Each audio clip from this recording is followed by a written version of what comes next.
Hello മക്കളെ, എല്ലാവരും ഇതാ +2 എക്സാം കഴിഞ്ഞ നിമിഷമാണിത് ഈ പറയുന്നത്. നമ്മുടെ എക്സാമിന്റെ റിസൾട്ടുകളെല്ലാം തന്നെ വരാൻ വേണ്ടി പോവുകയാണ്. ഈ നിമിഷമാണ് നിങ്ങളുടെ ലൈഫിലെ ഏറ്റവും വലിയ ടേണിംഗ് പോയിന്റ്. അത് യാതൊരു സംശയവും ഒരാൾക്ക് പോലും ഇല്ല. കാരണം ഇനി നമ്മൾ ഏത് കോഴ്സാണ് എടുക്കുന്നത്, ആ കാണുന്ന കോഴ്സാണ് നമ്മുടെ ജീവിതത്തിൽ നമ്മൾ നമ്മുടെ പ്രൊഫഷനായിട്ട് ഉപയോഗിക്കാൻ വേണ്ടി പോവുക. സോ ഒരുപാട് പേരുടെ ആഗ്രഹമായിരിക്കും മെർച്ചന്റ് നേവി എന്ന് പറയുന്ന ഒരു വിഭാഗത്തിലേക്ക് മാറുക, മെർച്ചന്റ് നേവിയിൽ നമുക്കൊരു എഞ്ചിനീയർ ആവുക, മെർച്ചന്റ് നേവിയിൽ വർക്ക് ചെയ്യുക എന്ന് പറയുന്നത് ഒരുപാട് പേരുടെ സ്വപ്നമായിരിക്കും. ഈ കാണുന്ന വീഡിയോ എൻറ്റയർലി നമ്മൾ ഡെഡിക്കേറ്റ് ചെയ്യുന്നത് മെർച്ചന്റ് നേവിക്ക് വേണ്ടിയാണ്. ആദ്യമായിട്ട് നമുക്ക് പരിശോധിക്കാം എങ്ങനെയാണ് മെർച്ചന്റ് നേവിയിൽ പ്രവേശിക്കുക എന്ന്. 2 ഓപ്ഷൻസ് ആണ് നിങ്ങളുടെ മുമ്പിലേക്കുള്ളത്. ഒന്ന് +2 കഴിഞ്ഞ പാടെ, അതല്ലെങ്കിൽ ബിടെക് ഇൻ മെക്കാനിക്കൽ എഞ്ചിനീയറിംഗ് കഴിഞ്ഞതിന് ശേഷം ഒരു കൊല്ലത്തെ ഡിപ്ലോമ കോഴ്സ് ഉണ്ട്. ആ കാണുന്ന കോഴ്സ് ചെയ്തതിനു ശേഷം നമുക്ക് എന്താണ് മെർച്ചന്റ് നേവിയിൽ പ്രവേശിക്കാവുന്നതാണ്. എങ്ങനെയാണ് +2 കഴിഞ്ഞ വിദ്യാർത്ഥി മെർച്ചന്റ് നേവിയിൽ പ്രവേശിക്കാമെന്ന് വളരെ വ്യക്തമായിട്ട് പരിശോധിക്കാം. 2 കോഴ്സുകളാണ് പൊതുവെ നിങ്ങളുടെ മുമ്പിലേക്ക് ഉണ്ടാവുക. ഒന്ന് ബിടെക് ഇൻ മറൈൻ എഞ്ചിനീയറിംഗ്, രണ്ടാമത്തെ കോഴ്സ് പറയുന്നത് BSc നോട്ടിക്കൽ സയൻസ്. ഈ പറയുന്ന 2 കോഴ്സിലേക്കും പ്രവേശിക്കുന്നതിന് വേണ്ടി ഏതൊരു വിദ്യാർത്ഥിയും IMU Indian maritime university conduct ചെയ്യുന്ന CET examination, common entrance test എന്ന് പറയുന്ന എക്സാമിനേഷൻ എല്ലാവരും എഴുതിയിരിക്കണം. എന്നാൽ മാത്രമാണ് നമുക്ക് ഏറ്റവും ഗംഭീരമായ യൂണിവേഴ്സിറ്റികളിൽ ഈ പറയുന്ന BSc നോട്ടിക്കൽ സയൻസും അതുപോലെ തന്നെ മറൈൻ എഞ്ചിനീയറിംഗും പഠിക്കാൻ വേണ്ടി സാധിക്കുകയുള്ളൂ. എന്തൊക്കെയാണ് എലിജിബിലിറ്റി ക്രൈറ്റീരിയ എന്ന് പരിശോധിക്കാം. ഒരു ആൺകുട്ടിയാണെങ്കിൽ 25 വയസ്സിന് താഴെ ആയിരിക്കണം. പെൺകുട്ടിയാണെങ്കിൽ 2 വയസ്സിനപ്പുറം 27 വയസ്സാണ് മാക്സിമം ഏജ് ആയിട്ട് പറയുന്നത്. സോ ഈ കാണുന്ന വയസ്സിന്റെ അടിയിലുള്ള എല്ലാ വിദ്യാർത്ഥികൾക്കും IMU കണ്ടക്ട് ചെയ്യുന്ന CET എക്സാമിനേഷൻ എഴുതാവുന്നതാണ്. ക്വാളിഫിക്കേഷൻ പറയുമ്പോൾ +2 എല്ലാ വിദ്യാർത്ഥികളും ഫിസിക്സ്, കെമിസ്ട്രി, മാത്സ് പഠിച്ചിരിക്കണം. PCM-ൽ 60% മാർക്കാണ് അവർ ചോദിക്കുന്നത്. അത് മാത്രമല്ല ഇംഗ്ലീഷിൽ 50% മാർക്കും ആവശ്യമുണ്ട്. ഈ കാണുന്ന ക്വാളിഫിക്കേഷൻസ് ഫുൾഫിൽ ചെയ്യുന്ന എല്ലാ വിദ്യാർത്ഥികൾക്കും IMU കണ്ടക്ട് ചെയ്യുന്ന CET എക്സാമിനേഷൻ എഴുതാൻ സാധിക്കുന്നതാണ്. ഇത് മാത്രമല്ല നിങ്ങൾക്ക് എല്ലാവർക്കും അറിയാമായിരിക്കും മെർച്ചന്റ് നേവിയിൽ നമുക്ക് കണ്ണെത്രയ്ക്കും പ്രാധാന്യമുണ്ടെന്ന്. BSc നോട്ടിക്കൽ സയൻസിന് പോകുന്ന ഏതൊരു വിദ്യാർത്ഥിയുടെയും ഐസൈറ്റ് എന്ന് പറയുന്നത് ഒരു കണ്ണ് 6/6 ആയിരിക്കണം, രണ്ടാമത്തെ കണ്ണ് 6/9 ആയാലും പ്രശ്നമല്ല. സോ ഇത്തരത്തിൽ ഐസൈറ്റ് നിങ്ങൾ ഉറപ്പുവരുത്തേണ്ട ഒരു ആവശ്യം കൂടിയും ഇതിനകത്തുണ്ട്. ബിടെക് മെർച്ചന്റ് നേവിയിൽ പ്രവേശിക്കുമ്പോൾ ഐസൈറ്റിൽ കുറച്ച് മാറ്റമുണ്ട്.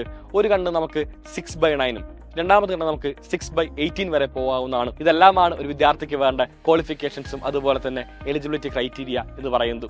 ഇത് നമുക്ക് വളരെ വ്യക്തമായിട്ട് തന്നെ എക്സാമിനേഷന്റെ ഡീറ്റെയിൽസിലേക്ക് പോവാം. എല്ലാവരും ആദ്യമായിട്ട് മനസ്സിലാക്കേണ്ടത് CET എക്സാമിനേഷൻ എന്ന് പറയുന്ന ഒരു ഓൾ ഇന്ത്യ ലെവലിൽ കണ്ടക്ട് ചെയ്യുന്ന എക്സാമിനേഷൻ ആണ്. കണ്ടക്ട് ചെയ്യുന്ന ബോഡി എന്ന് പറഞ്ഞാൽ ഇന്ത്യൻ മാരിടൈം യൂണിവേഴ്സിറ്റിയാണ്.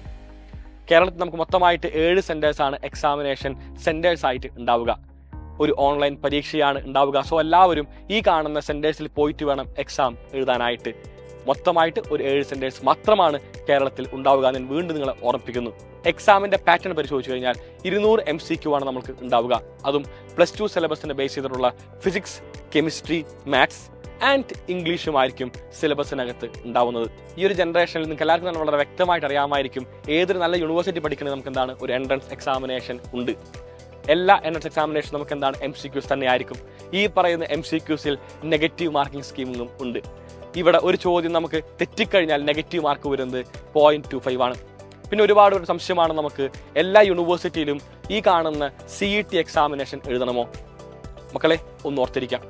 മുൻ വർഷങ്ങളിൽ നമുക്ക് കുഞ്ഞാലിമരക്കാർ കേരളത്തിൽ തന്നെ ഏറ്റവും ഗംഭീരമായ കോളേജ് തന്നെയാണ് കുസാറ്റ്. കുസാറ്റിനകത്ത് ഒരു വിദ്യാർത്ഥിക്ക് മറൈൻ എഞ്ചിനീയറിംഗ് പഠിക്കാൻ വേണ്ടിയുള്ള അവസരം ലഭിക്കാവുന്നതാണ്. അതിനകത്ത് ഏതൊരു വിദ്യാർത്ഥിയും ഈ നിമിഷം മനസ്സിലാക്കി വെക്കണം, നിങ്ങൾ IMU CET എക്സാമിനേഷൻ എഴുതണം. കുസാറ്റ് കാറ്റ് അല്ല എഴുതേണ്ടത്, നിങ്ങൾ എഴുതേണ്ടത് IMUയുടെ CET എക്സാമിനേഷൻ ആണ്. ഈ കാണുന്ന എക്സാം എഴുതിയാൽ മാത്രമാണ് നമുക്ക് കുസാറ്റിനകത്ത് പ്രവേശിക്കാൻ വേണ്ടി സാധിക്കുകയുള്ളൂ. മുൻ വർഷങ്ങളിൽ നമുക്ക് കുസാറ്റിന്റെ കാറ്റ് എഴുതാൻ മതിയാമായിരുന്നു. പക്ഷേ ഇപ്പോൾ നമുക്ക് അത്തരത്തിലല്ല. നമുക്ക് IMU CET എക്സാമിനേഷൻ തന്നെ എഴുതണം. എന്നാൽ മാത്രമാണ് നമുക്ക് കുസാറ്റിനകത്ത് പഠിക്കാൻ വേണ്ടി സാധിക്കുകയുള്ളൂ. എല്ലാവരും മനസ്സിലാക്കുക, നമ്മൾ പഠിക്കുമ്പോൾ എപ്പോഴും അതിഗംഭീരമായ ക്യാമ്പസിൽ പഠിക്കണം. അതിഗംഭീരമായ ക്യാമ്പസിൽ പഠിക്കുന്നതിന് വേണ്ടി നിങ്ങൾ IMUയുടെ CET എക്സാമിനേഷൻ എഴുതുക തന്നെ വേണം. എന്നാൽ മാത്രമാണ് നമുക്ക് ഗംഭീരമായ കോളേജിൽ മറൈൻ എഞ്ചിനീയറിംഗ് അല്ലെങ്കിൽ BSc നോട്ടിക്കൽ സയൻസ് പഠിച്ചിറങ്ങുവാൻ വേണ്ടി സാധിക്കുകയുള്ളൂ. സോ എല്ലാവരും നോട്ട് ചെയ്യുക. നമുക്ക് അപേക്ഷ സമർപ്പിക്കാനുള്ള അവസാന തീയതി എന്ന് പറയുന്നത് മെയ് 5-ാം തീയതിയാണ്. മെയ് 5-ാം തീയതി നമുക്ക് അപേക്ഷ സമർപ്പിക്കാൻ വേണ്ടി സാധിക്കുകയില്ല. ആരും തന്നെ അവസാന ദിവസത്തേക്ക് മാറ്റിവെക്കരുത്. ഇപ്പോൾ തന്നെ അപേക്ഷ സമർപ്പിക്കാനുള്ള തയ്യാറെടുപ്പുകൾ എടുക്കണം. കാരണം അവസാന നിമിഷത്തേക്ക് മാറ്റിവെക്കുമ്പോൾ ഒരുപാട് അപ്ലിക്കൻസ് എഴുതുന്ന ഈ കാണുന്ന എക്സാമിനേഷനിൽ നമുക്ക് സൈറ്റ് എല്ലാം ഹാങ് ആവാനുള്ള സാധ്യതയുണ്ട്. അപ്പോൾ നമുക്ക് അപേക്ഷ സമർപ്പിക്കാൻ വേണ്ടി സാധിക്കുകയില്ല. നമ്മുടെ ഗോൾ എന്ന് പറയുന്നത് മെർച്ചന്റ് നേവി ആണെങ്കിൽ മക്കളെ നിങ്ങൾ ഇപ്പോൾ തന്നെ ഈ കാണുന്ന വീഡിയോ കാണുന്ന സമയം തന്നെ അപേക്ഷ സമർപ്പിക്കാനുള്ള തയ്യാറെടുപ്പുകൾ ആരംഭിക്കണം. ഇതോടൊപ്പം തന്നെ നമുക്ക് എക്സാം ഡേറ്റ് കൂടി പരിശോധിച്ചു പോകാം. ജൂലൈ 8-ാം തീയതിയാണ് IMU കണ്ടക്ട് ചെയ്യുന്ന CET എക്സാം നടക്കുന്നത്. സോ ഒരുപാട് സമയം നമ്മുടെ കൈകളിലുണ്ട്. ഏകദേശം 2.5 മാസത്തോളമാണ് നമ്മുടെ കൈകളിൽ ഉള്ളത്. സോ ഈ കാണുന്ന 2.5 മാസം എല്ലാവരും അതിഗംഭീരമായിട്ട് യൂസ് ചെയ്യുക. +2 സിലബസിനകത്തുള്ള ഫിസിക്സും കെമിസ്ട്രിയും മാത്സും എല്ലാം അതിഗംഭീരമായിട്ട് പഠിക്കുക.